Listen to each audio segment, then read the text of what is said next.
So, first off, technically this isn't my story, it's my grandpa's. But since he's not around to tell it anymore and a good story dies when it doesn't get told, I'm sure I have his posthumous permission to tell it. Second thing, I can't be too liberal with any of the details here, because people actually still might go to prison for this. Yeah, it happened in like 1980, but a couple of the main players are still alive, and well, if the truth got out, they'd probably spend the rest of their lives in prison, so I'll try to be as anonymous as I can.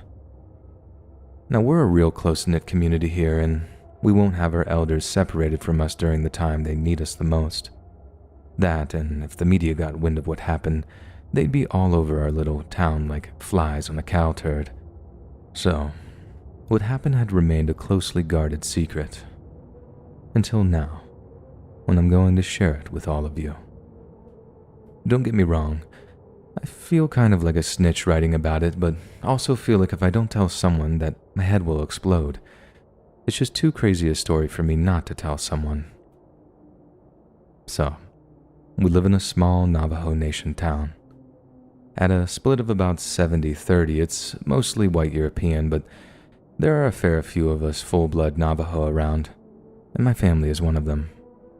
According to my grandpa, 9 full-blood Navajo guys from our town ended up getting drafted for service in Vietnam. 4 of them got killed, 1 went MIA, and out of the 4 guys that came back, only 2 stayed around town and tried to settle back into life again. One was my grandpa, and the other was a guy we'll just call Cody. So both Grandpa and Cody both start families at around the same time. Both have 2 kids, they work in the same place. They basically have like parallel lives, and having both served in Vietnam, albeit in different outfits, you'd think they'd have had more of a bond, but no. Cody didn't talk to Grandpa about Nam, or anything else for that matter. In fact, Cody didn't talk to just about anyone at all. He just went to work, went home, and spent time with his family. He must have run a strict enough household, as his kids were apparently always polite, and the few who ever gained access to his home said it was perfectly ship-shape. So apart from Cody being generally antisocial, there were no warning signs about Cody. Grandpa said plenty of vets just kept to themselves after they rotated back to the world. It wasn't anything special. But even if they're tight-lipped about them, vets still have their problems, especially when it comes to marriage and family. Which is why people weren't all that shocked or surprised when Cody's wife and kids stopped showing up to work or school. They probably just got tired of living with a robot and just moved on with their lives, or so everyone believed. Because after a little time goes by, some group of hikers are walking through a nearby ravine when they start smelling something awful coming from one of the cliff walls. Shoved into a little nook and covered up with rocks of varying sizes were the bodies of Cody's wife and 2 kids. The last anyone saw of Cody before the cops declared him a person of interest was a neighbor of his who saw him walking out of his backyard and up into the hills, which is basically one big forest when you get out there far enough. Apparently he had this big army-issue backpack on, like he was looking to be out there for a while. That and the fact that the way the family's bodies were disposed of is a traditional Navajo burial, and that was all the cops needed to go looking for him. Only it wasn't the FBI or some big city police force going after him. This was just some small-town sheriff and one of his deputies. They didn't think Cody had actually killed his family, not according to Grandpa. They just wanted to know if he thought he was in danger, hence why he just bugged out like that. So, the sheriff and his deputy go out into the hills looking for old Cody. 1 day goes by, 2 days go by, and by the 3rd day, it becomes obvious that the 2 tribal police officers just aren't coming back. But instead of actually calling in some actual support, a deputy just gathers up a group of volunteers and they wander off in some poorly organized search party looking for the missing officers. Only, here's the thing, they went in armed, and my grandpa was one of them. Grandpa had been in motor pool during his tour of duty, but Cody had been in another outfit entirely. He was LRRP, a long-range reconnaissance patrolman. These guys were like hardcore 1,000-mile stare, out in the jungle for weeks at a time kind of guys. Cody was capable of living up in those hills for months at a time, and the little search party, which soon turned into a hunting party, was definitely not ready for the task at hand. According to Grandpa, out of the 20 or so guys that went to the woods looking for him, Cody only killed 3 of them: the sheriff, the deputy, and one of the search party. But it's the things he did to the bodies that were responsible for the rest of the casualties. He butchered them and strung them up in such a way when the search party came across them, their trigger fingers were itching something fierce. When it came to it, Cody only shot at the men with an old .45, but the fear in the ensuing firefight killed 2 more guys and injured a handful of others. People were terrified, bullets were flying, and those that weren't outright shot had wood splinters in all kinds of nasty places. They did get Cody in the end, but they couldn't bring him in alive, and they'd paid a high price to do it. If it had gotten out, a whole bunch of people would have gone to prison for murder, manslaughter, or for breaking gun and hunting laws. Not to mention how the media coverage would have buried us, tainted our name, and finished off what Cody had started for us Navajos. So like I said, people covered it up, and now we just keep quiet about it, especially with outsiders. And I'm happy enough to tell this story in that way because it doesn't really give anything away. And if you think you can narrow down what town I'm in just from the Navajo thing, good luck. You're gonna need it.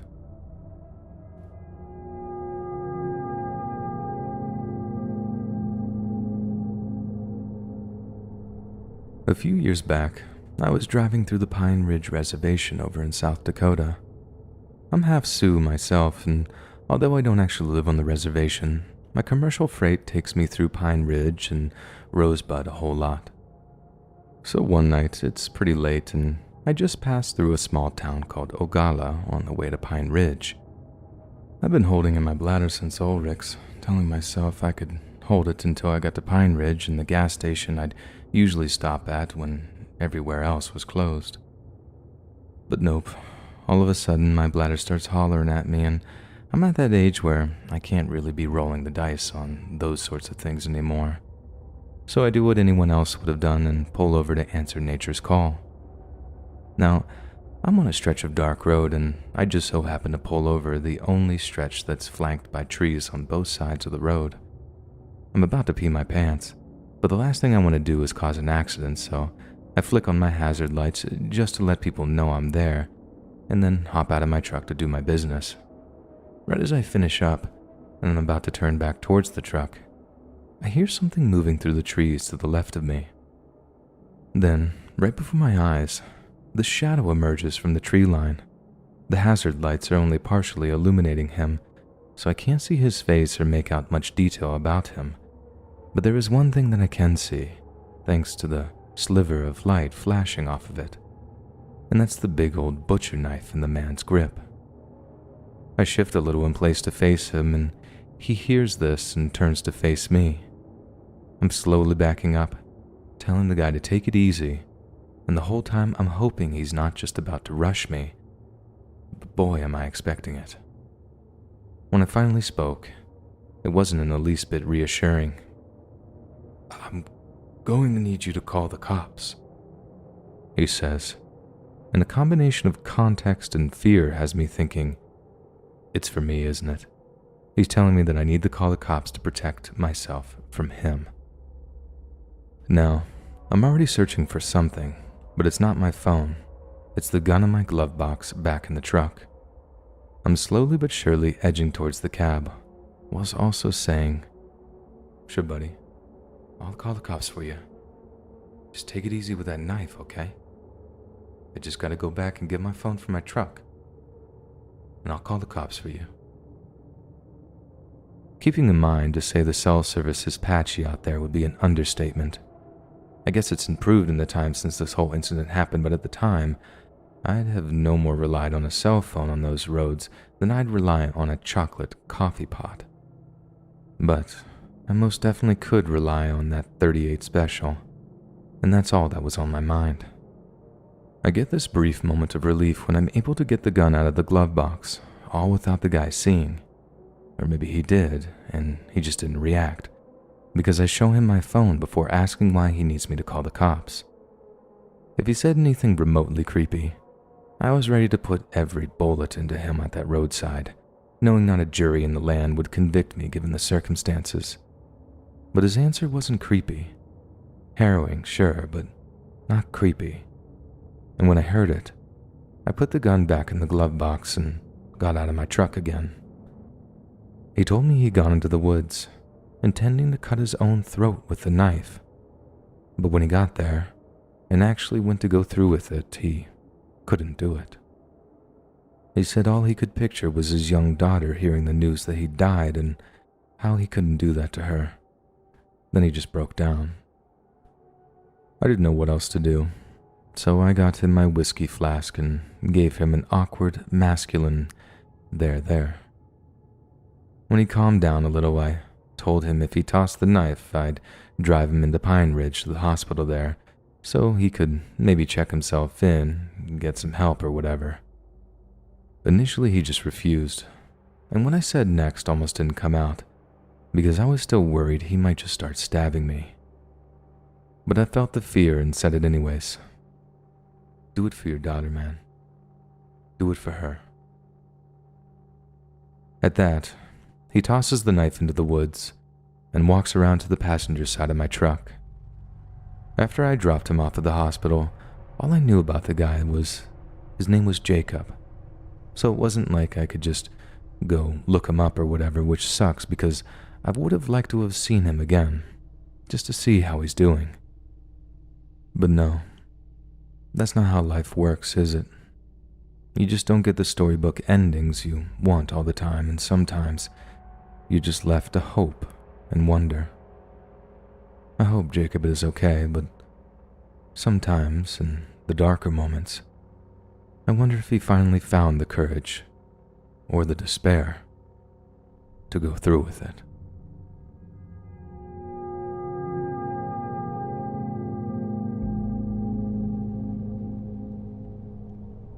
Y'all heard of the Wendigo, right?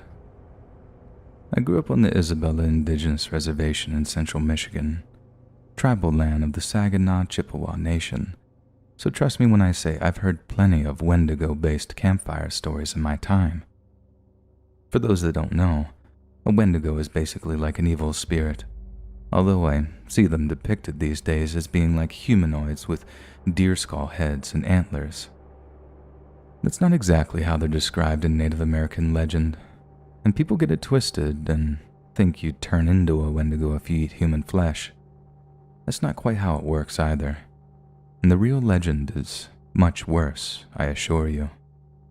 Now don't get me wrong, Wendigo attack people in a few different stories I know, but the main thing they do is like physically manipulate humans into killing and eating each other. Like there you are with your buddy and you slowly get this deep clawing hunger, and it gets worse and worse until you can't think of anything else but killing him and eating his flesh. Then afterwards you come to and you're all like, no, having killed and eaten your childhood friend. That's way worse than just getting attacked by some dumb deer skull if you ask me, but as it turns out, there's actually a weird kind of truth to the whole Wendigo story, one that was told to me by an uncle who thought all that supernatural stuff is a bunch of bull. So because of the nature of my parents' work, they were both shift nurses at 2 different medical clinics, I'd often spend weekends with my Uncle Eddie. In some ways, he was the best uncle a kid could wish for, and in others, not so much. Like if one phrase summed him up, it was no BS. But that proved to be a double-edged sword.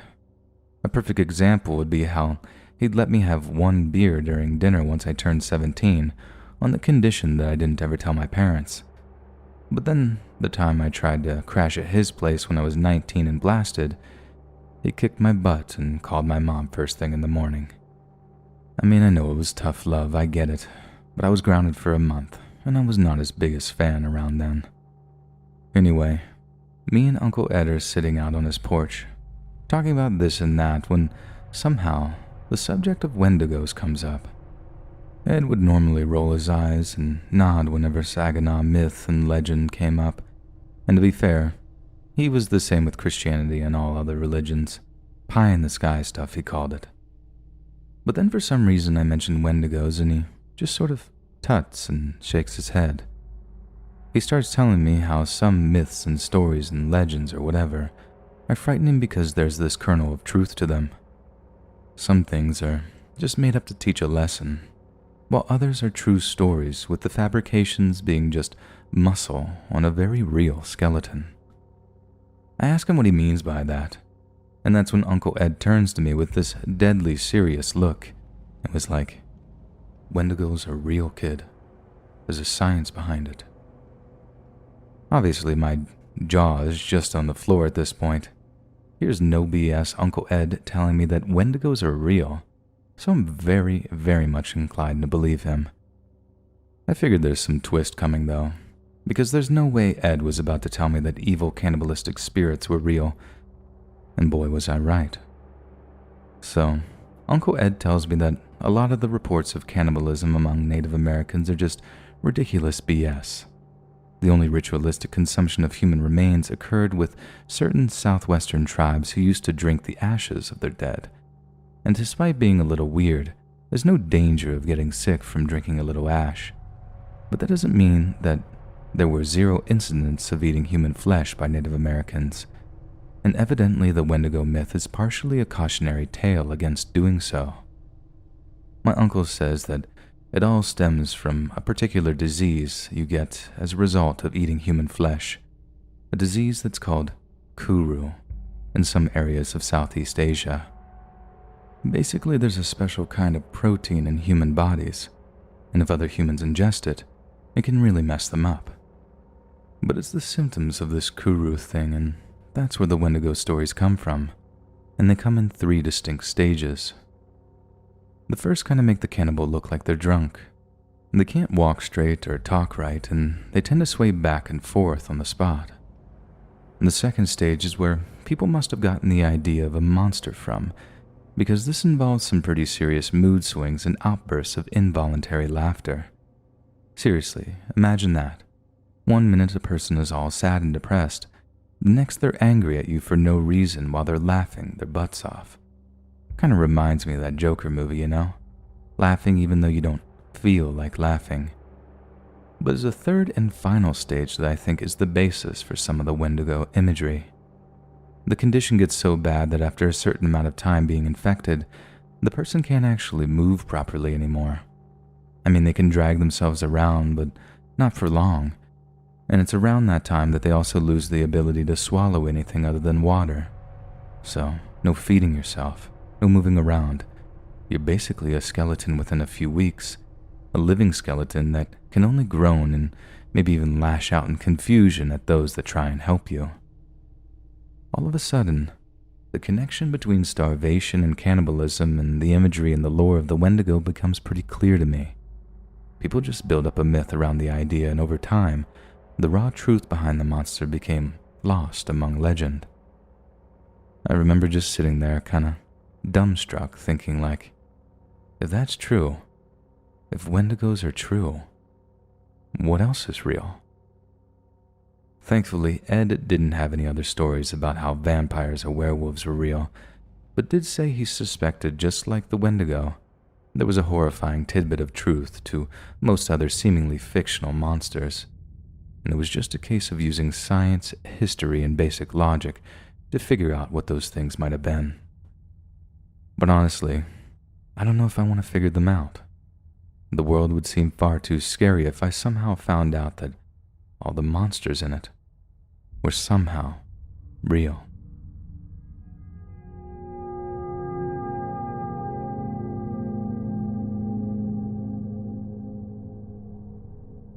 In May of 1921, 36-year-old Anna Brown was walking through the woods in Osage County, Oklahoma, with a friend and a few acquaintances of his. Anna happened to be a member of the Native American Osage people, and the land they were walking on was designated as their sacred tribal homelands, or as it's now called, the Osage Nation. The men Anna was with that day were not of the Osage, but there were generally good relations between the Osage and their neighbors of other ethnicities.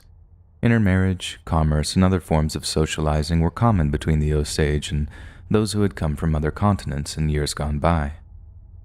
At the time, America was in the grip of alcohol prohibition, so when Anna's new companions told her they were in the business of brewing and selling moonshine liquor, her ears perked up. She too liked to tipple from time to time, and when the men offered her a free bottle's worth of moonshine from their secretive woodland still, Anna jumped at the chance. They walked into the woods for almost a half hour before reaching a steep ravine. The men told Anna that their moonshine was still at the bottom of it, but when she looked, she couldn't see a thing. It would turn out that the view of the ravine, rocky and dotted with skeletal trees, would be the last thing Anna Brown would ever see. One of the moonshiners walked up behind her, placed a small Derringer pistol to the back of her head, and pulled the trigger. She was dead before she hit the dirt. Her body was then kicked into the ravine where it lay until it was discovered, horribly decomposed by a group of hunters. The bullet wound to Anna's head was so incredibly small, and her body so badly decomposed that initially the cause of death was put down to complications resulting from alcoholism or death by misadventure.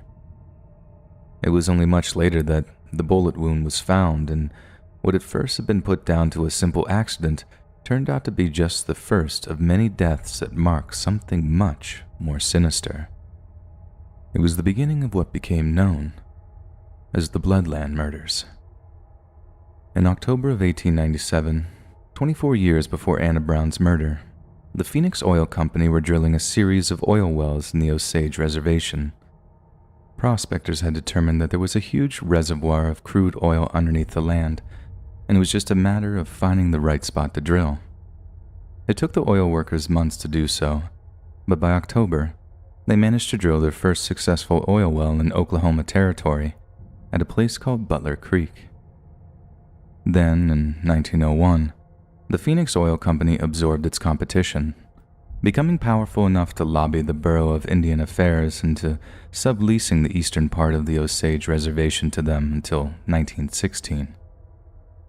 But another clause was written into the contract too, stating that despite the eastern portion of the Osage Nation being auctioned off, the lion's share of the subsurface mineral rights, including oil, were to be owned by the Osage Nation and held in trust for them by the federal government.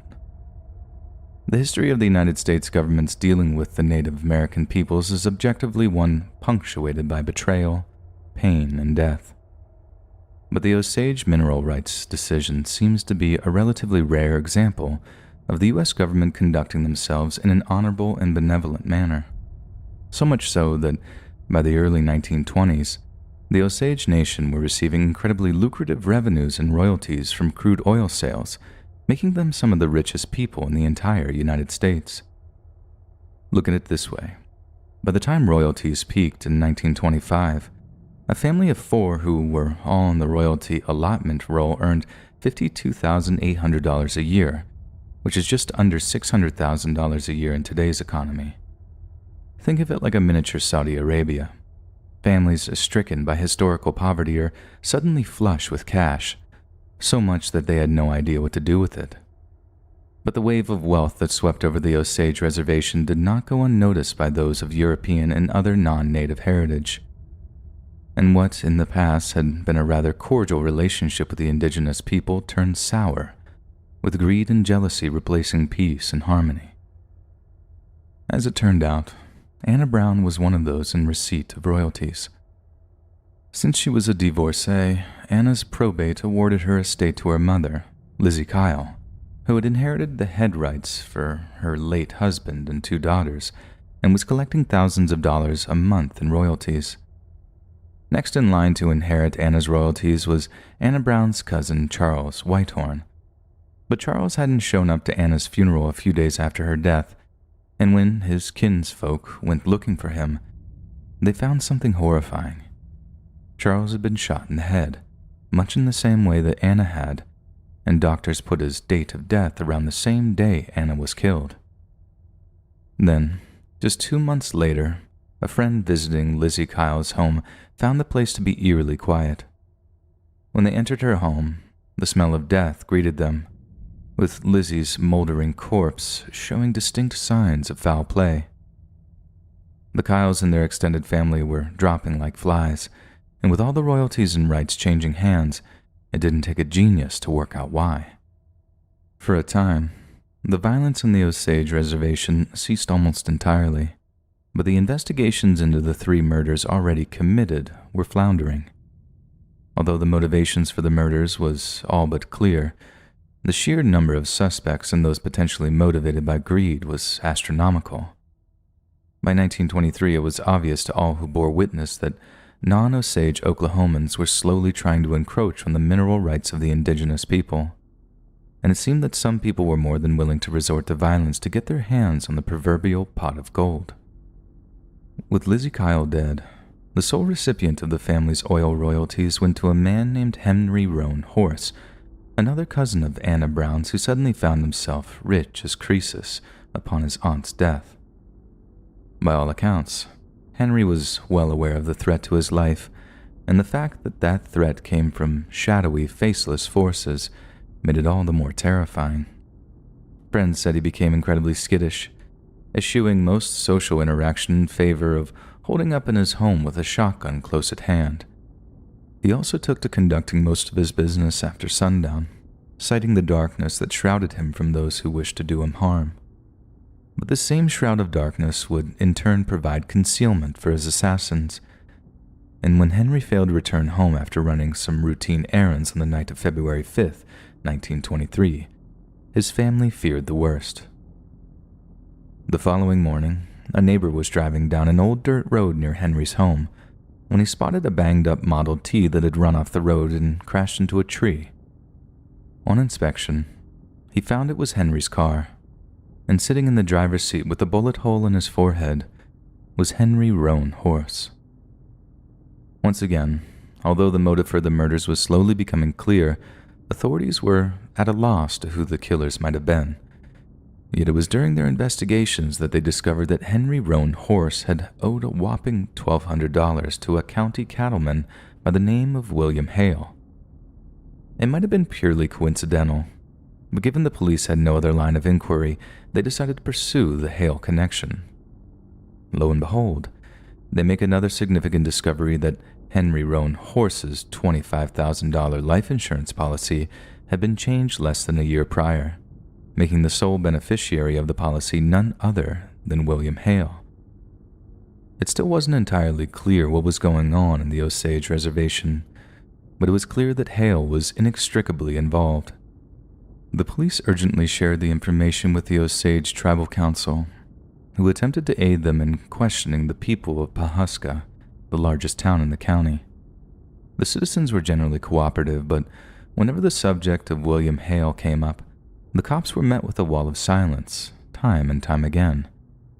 Those who didn't appear to have some personal reason to defend Hale were simply too scared to speak out against him, and police began to piece together a web of bribery and intimidation which amounted to Hale rolling over Pawhuska with an iron fist. Police knew they'd have to act fast and put together a case against Hale before he could make another move, but tragically they didn't act fast enough, and the Bloodland murders continued. About a month after the murder of Henry Roan Horse on March 10th of 1923, Bill Smith was relaxing at home in the small Osage town of Fairfax. The house was most definitely an opulent one by contemporary standards. Bill was a businessman who did rather well for himself, but the family was in receipt of a sizable secondary income stemming from his wife having inherited the oil royalties of her deceased relatives. You see, Bill was married to a woman whose maiden name had been Rita Kyle, Anna Brown's sister, and Henry Roan Horse's cousin. She was next down the list, heir to the family's fortunes, and we can only assume she was all too aware of the massive threat to her safety. The Smiths were so wealthy that they were able to afford the help of paid servants, and we can also assume that they had the will and the way to hire armed guards to protect the family home. This might well account for the change in the assassin's methods, In the previous murders, the victims had been betrayed or ambushed and then shot, whereas in the case of the Smiths, a much deadlier and more volatile weapon was used. For on that day, all was quiet as Bill relaxed in the drawing room, while his servant girl, Nettie Brookshire, aided Rita in the kitchen.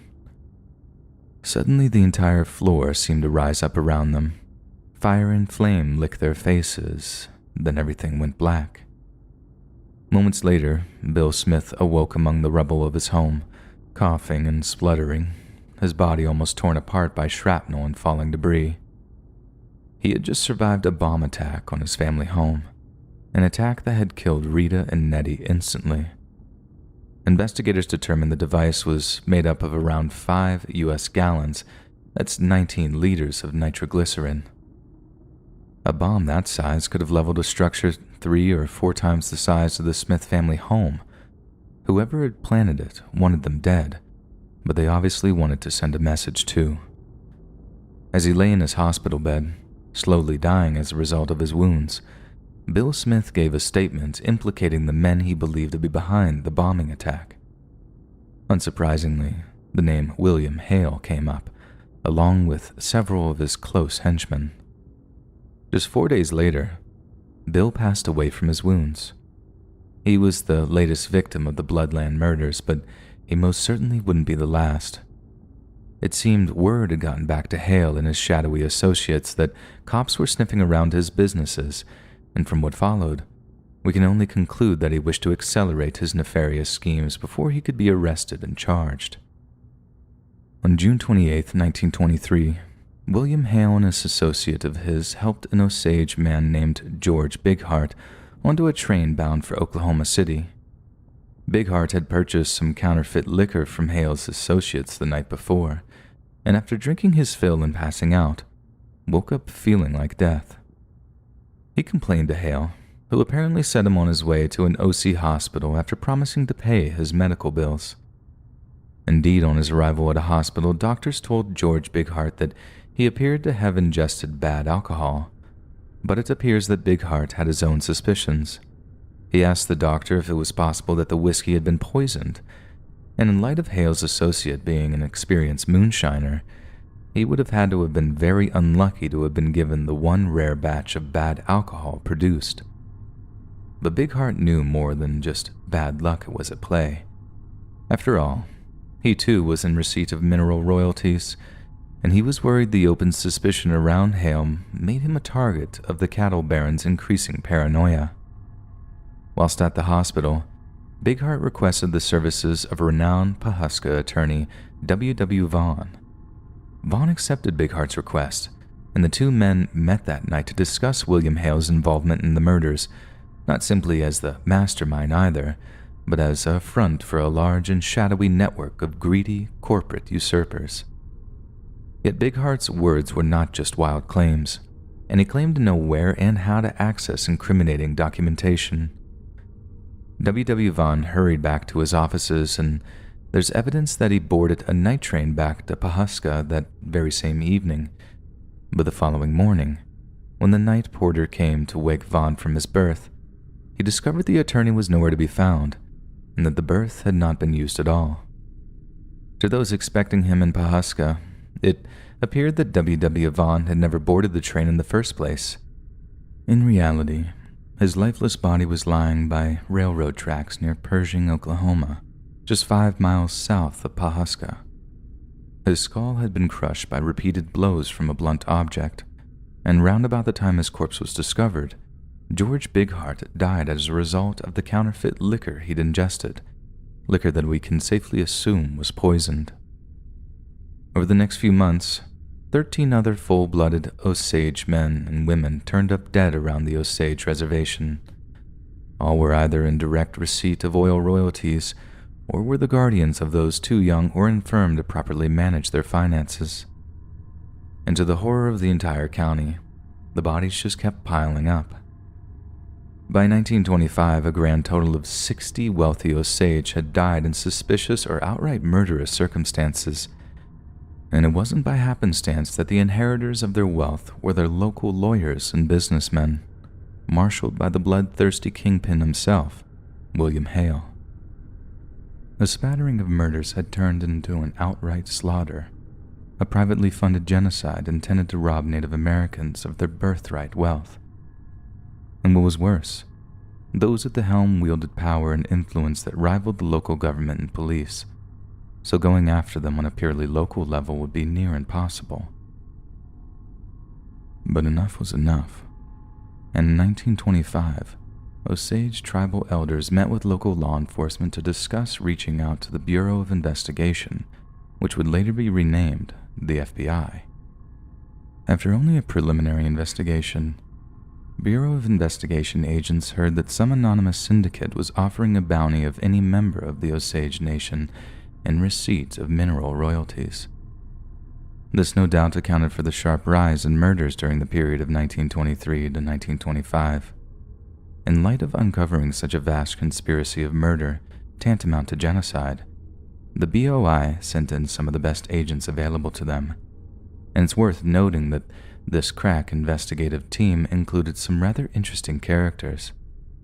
It included a former sheriff of Las Cruces, New Mexico, rumored to have been a gunslinging outlaw before his proficiency at killing bandidos resulted in him being offered a marshal's badge. Joining him was a former Texas Ranger, similarly more suited to scouting and guerrilla warfare than the intricacies of detective work. But making up for the Ranger's shortcomings would be veteran BOI agent Frank Smith, pistol in one holster, red tape in the other, along with John Wren, an American Indian of the Utah Nation who had cut his teeth being a spy for Mexican revolutionaries. After a few months of investigation, the team came back with their findings. It was discovered that Anna Brown and Rita Smith had a sister, one by the name of Molly Kyle. And as the team built a picture of the social network that ran through Osage County, they made an alarming discovery. Molly Kyle was married to a man named Ernest Burkhart, who happened to be none other than William Hale's nephew. The blood-soaked chess game was revealed. Hale intended to marry his family into the Osage, then kill off all who stood in the way of his nephew's wife gaining the maximum amount of oil royalties.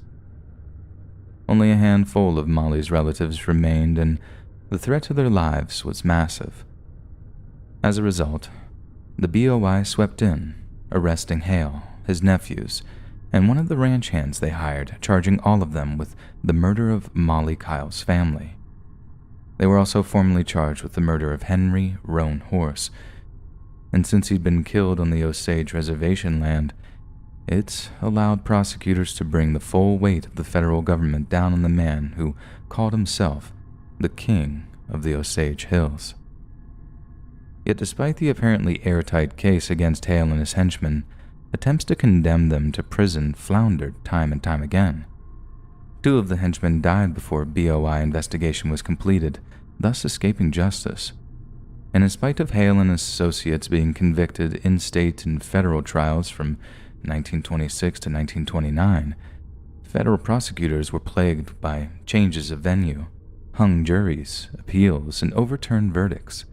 So, even though they had been sentenced to life imprisonment, William Hale and Ernest Burkhart received parole after just 18 years, to the fury of the Osage Nation. Following the conviction, the citizens of Pawhuska petitioned the governor of Oklahoma to conduct a full investigation of the deaths of Charles Bighart and his attorney, William Vaughn. The governor assigned a man named Herman Davis to the investigation, but shortly after the assignment began, Davis was convicted of bribery. Although Walton later pardoned Davis, the investigation of Bighart and Vaughn was never completed, and Davis's reputation never recovered. In the end, many had escaped justice, and the Osage's rightful ownership of the mineral rights had been irreparably damaged. One of the only pieces of comfort we can take from this case is the 2011 settlement reached between the U.S. government and the Osage Nation. For 11 years, the tribe had fought to receive just a fraction of the money they believed they were owed, and in 2011, their hard work paid off. They were awarded $380 million by the federal government, the single largest trust settlement with a Native American tribe in U.S. history. but perhaps the payment, no matter how large, is simply too little, too late. The Kyle family was almost wiped from the face of the earth, and countless others suffered due to the greed of not just one ruthlessly greedy cattle baron, but also all those who took his blood money to murder members of the Osage Nation. All in all, the Bloodland murders make for a morbidly fascinating tale, so much so that Martin Scorsese is making a film on the topic, with Robert De Niro starring as William Hale and Leonardo DiCaprio supporting as his nephew Ernest Buckhart. Some might say that the Osage murders are criminally underreported pieces of American history, and seeing the story portrayed on the big screen by such high-profile actors will no doubt give the case the attention it deserves. Every citizen should learn of the injustices of the Osage bloodlands, as well as the evil and greed of William Hale, so that it may never, ever happen again.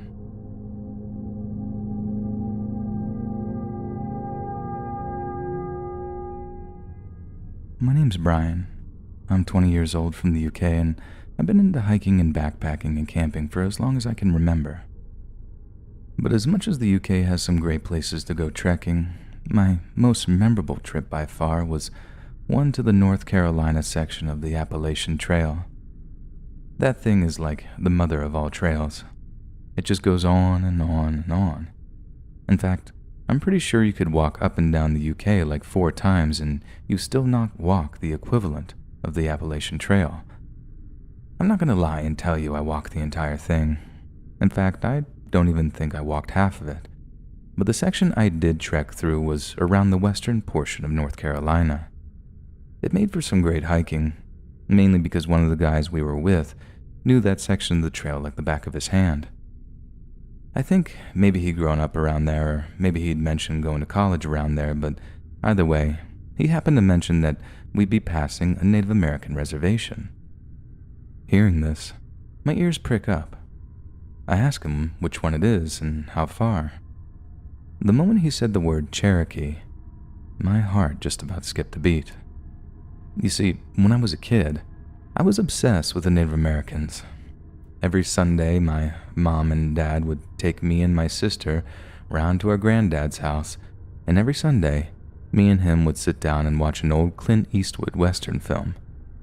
My mom used to kick off whenever there was any gratuitous violence or swearing, but I loved it, and Granddad would just tell her to bugger off, and so I could learn something from history, as he was fond of putting it.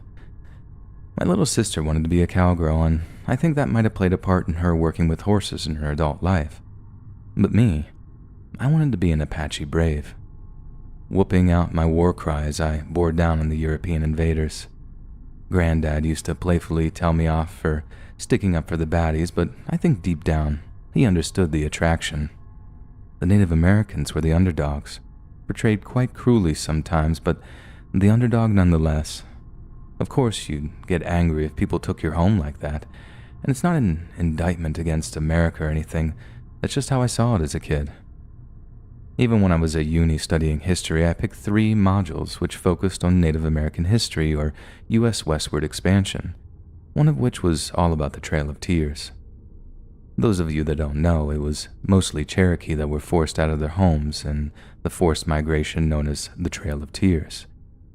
There was a time in uni when I felt like I knew and understood the Cherokee more than my fellow Brits, and so faced with the fact that actually visiting their tribal homelands, mate, I jumped at the chance.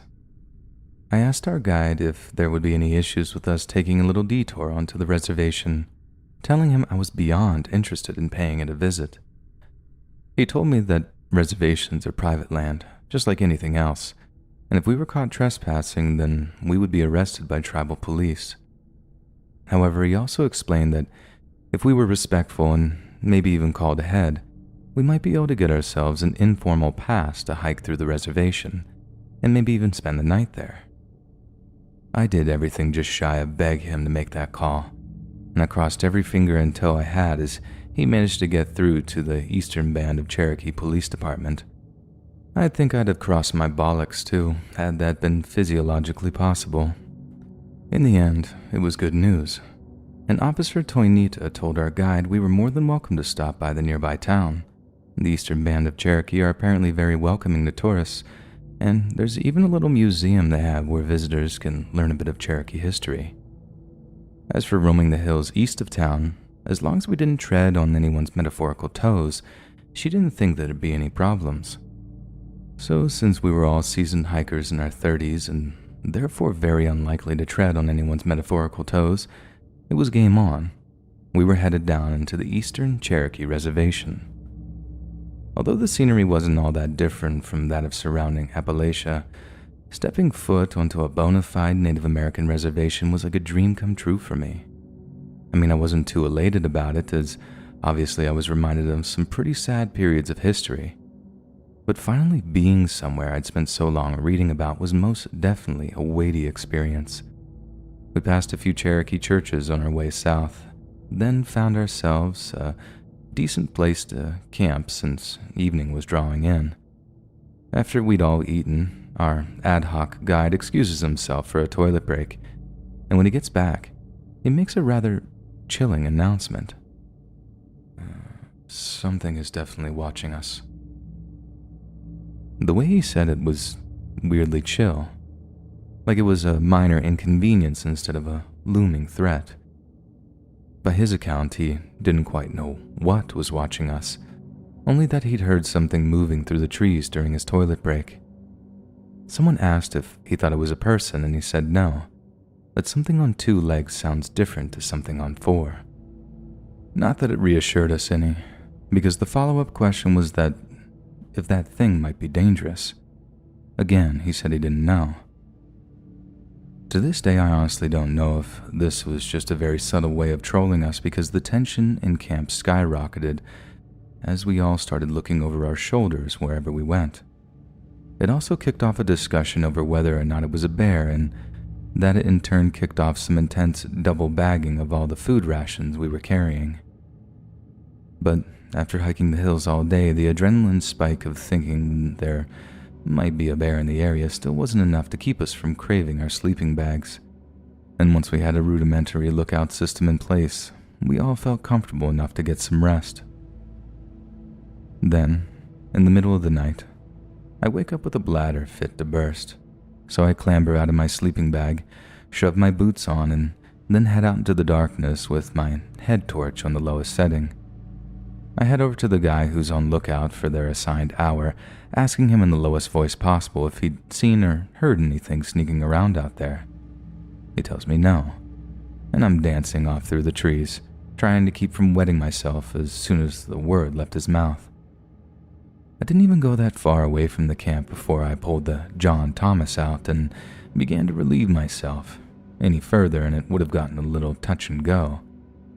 And literally right as I'm putting everything away, I hear something rustling in the woods behind me. Now remember, I've got my head torch on, albeit a pretty low setting, so wherever I'm facing gets lit up. As soon as I hear the noise, I don't turn all the way around, for obvious reasons, but I turn my neck maybe 100 degrees to try and look over my shoulder.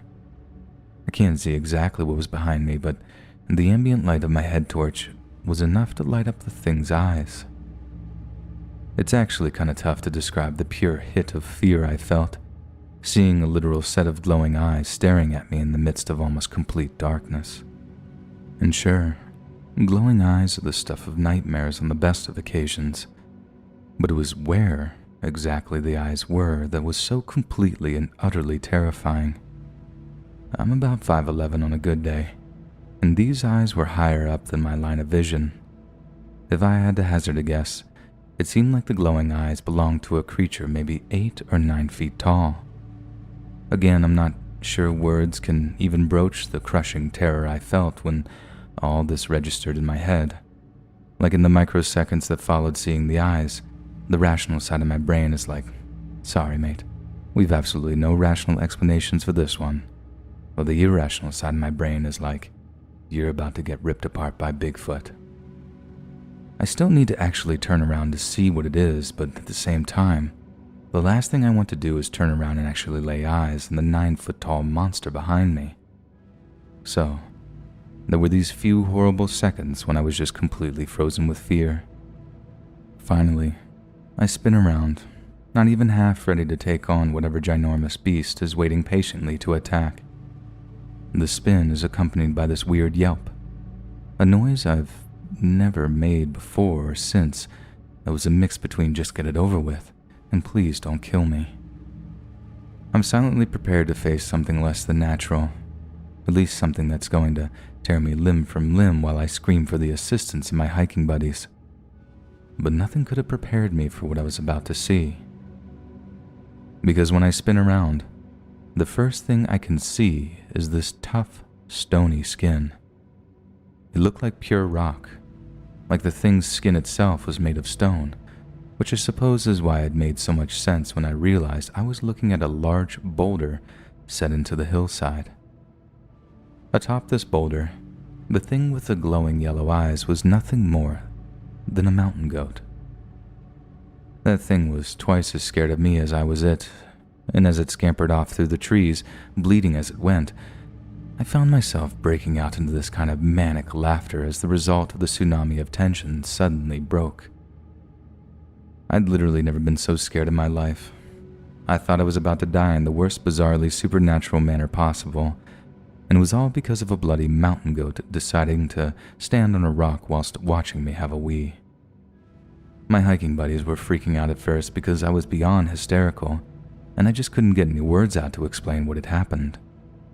But when I did, they cussed me out for about 15 minutes straight for having scared the living daylights out of them.